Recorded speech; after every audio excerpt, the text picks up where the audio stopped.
Hello guys, आज की इस वीडियो में हम लोग बात करने वाले हैं इलेक्ट्रॉनिक्स के 10 ऐसे कंपोनेंट के बारे में जिसका यूज़ सबसे ज़्यादा होता है सर्किट्स में। ठीक है, तो बने रहिए इस वीडियो में और आज मैं आपसे इसी के बारे में बात करने वाला हूँ। वीडियो शुरू करने से पहले अगर आपने मेरे चैनल को सब्सक्राइब नहीं किया तो प्लीज़ सब्सक्राइब कर लें और बेल आइकन को दबा दें। सबसे पहले मैं बात कर लूँ अगर पहले नंबर रजिस्टर की, तो ये हमारा रजिस्टर, इसका सिंबल होता है कुछ इस तरीके का। ठीक है, और ये दिखता है हमारा कुछ ऐसा।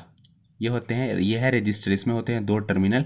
ये बना होता है कार्बन प्लस इंसुलेटिंग मटेरियल से मिलके, इसके अंदर होता है कार्बन प्लस इंसुलेटिंग मटेरियल्स। ठीक है, अब जो ये रजिस्टर है इसका काम क्या होता है? इसका काम होता है फ्लो ऑफ इलेक्ट्रॉन, जो है हमारा फ्लो ऑफ इलेक्ट्रॉन, उसको कंट्रोल करना। ठीक है, अब फ्लो ऑफ इलेक्ट्रॉन को कंट्रोल करने से क्या मतलब है? मतलब ये है कि जहाँ पे हमें जितना करंट चाहिए, जो भी हमारी रिक्वायर्ड करंट चाहिए, वो हमें प्रोवाइड करवा सकता है ये रजिस्टर। अब मान लो कि मेरे पास कोई भी लोड है, कोई भी मेरा लोड है, वो 40 मिली एम्पियर का है या 20 मिली एम्पियर का है, और मेरे पास जो करंट है वो है 100 मिली एम्पियर की। तो ये जो रजिस्टर है आप इजीली सेलेक्ट करके आप वहाँ पे यूज़ कर सकते हो करंट को कम करने में। ठीक है, और जो दूसरा इसका यूज़ है वो होता है हमारा वोल्टेज डिवाइडर में। मतलब ये हमारा, हम लगा देते हैं दो रेजिस्टेंस को सीरीज़ में और इसको दे देते हैं हम लोग पावर सप्लाई। ठीक है, और यहाँ से ले लेते हैं हम लोग आउट जो भी हमारा रिक्वायर्ड वोल्टेज होता है वोल्टेज डिवाइडर में। ठीक है, तो ये क्या काम करता है आप समझ गए। अगर मैं दूसरे कंपोनेंट की बात करूँ तो वो है मेरे पास ये कैपेसिटर। ठीक है, अब ये कैपेसिटर जो है कुछ इस तरीके का दिखता है। ये जो है ये पोलराइज्ड कैपेसिटर है।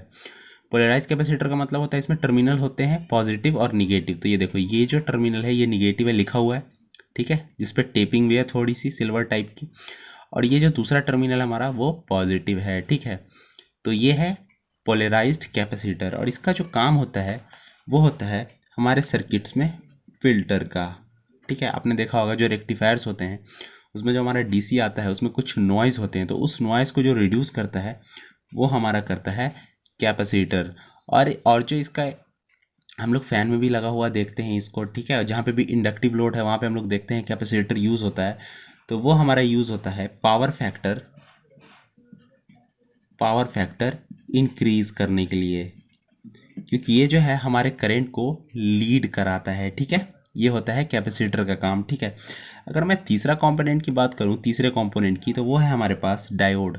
डायोड होता है कुछ इस तरीके का। इसमें जो आप देख रहे हो ये जो ब्लैक है ये पूरा पॉजिटिव है, जो सिल्वर सिल्वर कलर की टेपिंग चढ़ी हुई है थोड़ी सी, वो होता है निगेटिव। अब डायोड जो है इसका काम क्या होता है? इसका काम होता है करंट को फॉरवर्ड डायरेक्शन में ले जाना, फॉरवर्ड डायरेक्शन में ले जाना। ठीक है, आपने देखा होगा कि जहाँ पे रेक्टिफायर जो होता है उसमें हम लोग एसी को डीसी में कन्वर्ट करने के लिए यूज़ करते हैं इस रेक्टिफायर को। मतलब ये करता है एसी टू डीसी कन्वर्ट। ठीक है, एक डायोड जो है वो क्या करता है, वो हमारे फॉर करंट जो है उसको फॉरवर्ड डायरेक्शन में ले जाता है। ठीक है, इसी तरह से हम ब्रिज बना लेते हैं इसका, तो वो हमारा कर देता है कन्वर्ट एसी को डीसी में। ठीक है, अगर मैं चौथे कंपोनेंट की बात करूं तो वो है हमारे पास ये एक एमओवी। एमओवी जो है ये शॉर्ट में बोलते हैं हम लोग, इसका नाम होता है मेटल ऑक्साइड वेरिस्टर।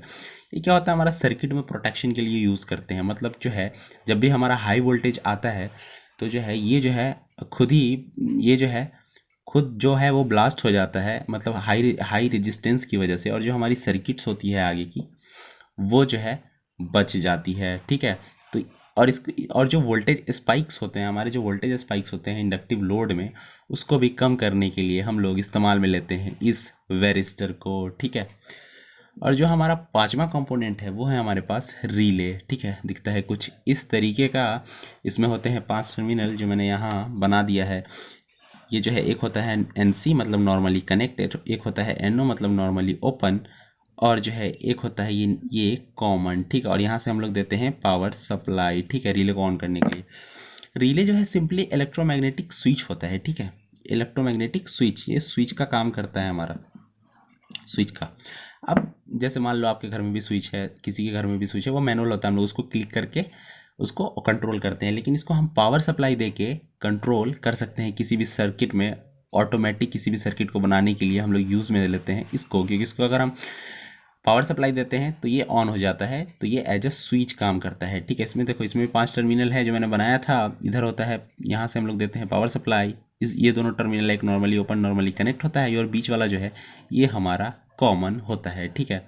इसको हम लोग यूज़ में लेते हैं ऑटोमेटिक, कहीं भी हमें कुछ भी कंट्रोल करना हो तो, क्योंकि इसको हम पावर सप्लाई देते हैं और ये ऑन हो जाता है, ठीक है। तो एज ए स्विच काम करता है ये। अगर मैं छठे कंपोनेंट की बात करूं तो वो है हमारे पास मॉसफेट। मॉसफेट जो होता है कुछ इस तरीके का दिखता है।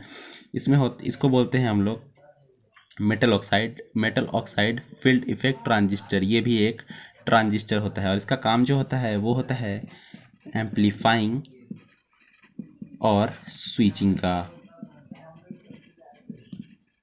ज़्यादातर जो यूज़ में लेते हैं हम लोग वो लेते हैं स्विचिंग में, जैसे कि हमारे इन्वर्टर्स हो गए, बक कन्वर्टर, बूस्ट कन्वर्टर, ठीक है। जहाँ पे भी स्विचिंग करवाना हो वहाँ पे हम लोग लेते हैं इस मॉसफेट को यूज़ में, ठीक है।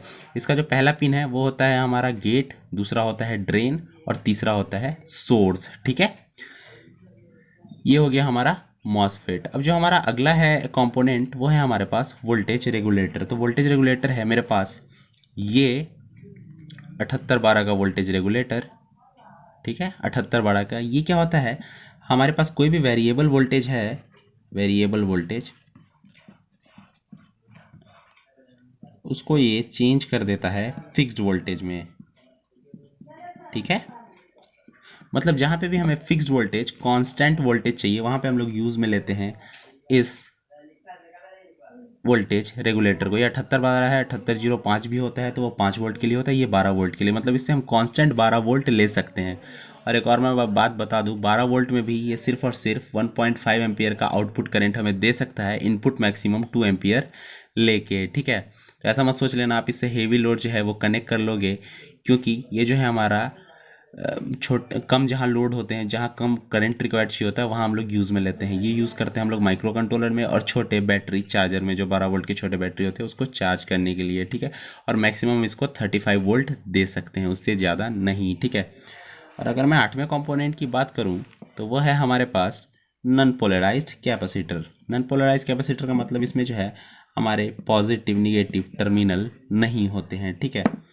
ये होता है कुछ इस तरीके का, इसको हम लोग पॉलीप्रोपिलीन कैपेसिटर भी बोलते हैं। इसका काम जो होता है वो होता है, कैपेसिटर का काम तो वही होता है चार्ज को स्टोर करना, ठीक है। ये भी हमारा वही काम करता है, लेकिन इसमें कोई भी पॉजिटिव निगेटिव टर्मिनल नहीं होते हैं। आप इसको किसी भी तरीके से सर्किट में यूज़ कर सकते हो ईजिली, ठीक है। ये जो है ये कैपेसिटर जो है ये हाई फ्रीक्वेंसी पे हम लोग यूज़ करते हैं, कहीं पे स्विचिंग करवानी हो तो वहाँ पे, जहाँ पे भी हाई फ्रीक्वेंसी होती है वहाँ पे हम लोग यूज़ में लेते हैं इस कैपेसिटर को, और इसमें कोई भी पॉजिटिव निगेटिव टर्मिनल नहीं होते हैं। तो ये होता है हमारा नॉन पोलराइज्ड कैपेसिटर, ठीक है। अगर मैं बात करूँ 9वें कंपोनेंट की तो वो है हमारे पास एक ट्रांजिस्टर। ये है मेरे पास एक BC 547 का NPN ट्रांजिस्टर। इसमें होते हैं ये 3 लेग, पहला जो होता है वो कलेक्टर, बीच वाला बेस और लास्ट वाला एमीटर। तो कुछ इस तरीके का दिखता है हमारा ट्रांजिस्टर। इसमें भी 2 तरीके के होते हैं, एक होता है PNP और दूसरा होता है NPN। ये बात करूँ अगर इसके काम की, तो ये जो काम करता है वो करता है स्विचिंग का और एम्पलीफाइंग का। अब क्या है कि मान लो कि ये जो ट्रांजिस्टर है, इसके जब तक हम लोग बेस पे कोई वोल्टेज या सिग्नल नहीं देंगे ये हमारा सर्किट कंप्लीट नहीं होगा, ठीक है। इसको ऑन करने के लिए हम लोग इसके बेस पे सिग्नल या करंट देते हैं, जब जाके ये दोनों आपस में जुड़ते हैं और हमारा सर्किट कंप्लीट होता है। मतलब इसको ऑन करने के लिए इसके बेस पे हमें करंट या सिग्नल देना पड़ता है, ठीक है। इसमें होते हैं 3 लेयर। अगर मैं PNP की बात करूँ तो पॉजिटिव टाइप सिलिकॉन, निगेटिव और पॉजिटिव टाइप सिलिकॉन, ये 3 होते हैं। ये होता है हमारा बेस, इसी पे हमें देना होता है वोल्टेज या फिर सिग्नल, ठीक है। तो ये हमारा कर देता है काम चालू, ठीक है। और दूसरे में करूँ NPN की बात तो यहाँ होता है 3 तरह का लेयर, सिलिकॉन लेयर। इसमें होते हैं P टाइप, N टाइप और N टाइप। जो P टाइप इसमें होता है वो होता है बेस, इसमें हम लोग अप्लाई करते हैं वोल्टेज या फिर सिग्नल। तो ये कर देता है हमारा एम्पलीफाइंग का काम या फिर स्विचिंग का काम। तो इस तरह से करता है हमारा ट्रांजिस्टर वर्क। और मैं लास्ट कंपोनेंट की बात करूं तो वो है मेरे पास माइक्रो कंट्रोलर, ठीक है। जो माइक्रो कंट्रोलर है ये क्या काम करता है, इसको हम लोग कमांड देते हैं, प्रोग्राम करते हैं, और ये लोग हमारा वर्क कर देता है। मतलब हम लोग जो भी टास्क देते हैं इसको एज अ प्रोग्राम, मतलब प्रोग्राम के थ्रू वो उस काम को हमारा कर देता है ईजिली, ठीक है। इसको यूज़ करते हैं हम लोग ऑटोमेशन में, रोबोटिक्स में, जहाँ पे भी हमें ऑटोमेटिक कंट्रोल करना हो किसी चीज़ को, वहाँ पे हम लोग यूज़ में लेते हैं माइक्रो कंट्रोलर को, ठीक है। तो आप भी माइक्रो कंट्रोलर का यूज़ करके इजीली सर्किट अपने कमांड देके अपने टास्क को परफॉर्म करवा सकते हो, ठीक है। तो आई होप कि आपको ये वीडियो अच्छा लगा होगा, और वीडियो अच्छा लगा तो लाइक करो, शेयर करो और सब्सक्राइब करो। बाकी मिलते हैं नेक्स्ट वीडियो में, जब तक के लिए बाय।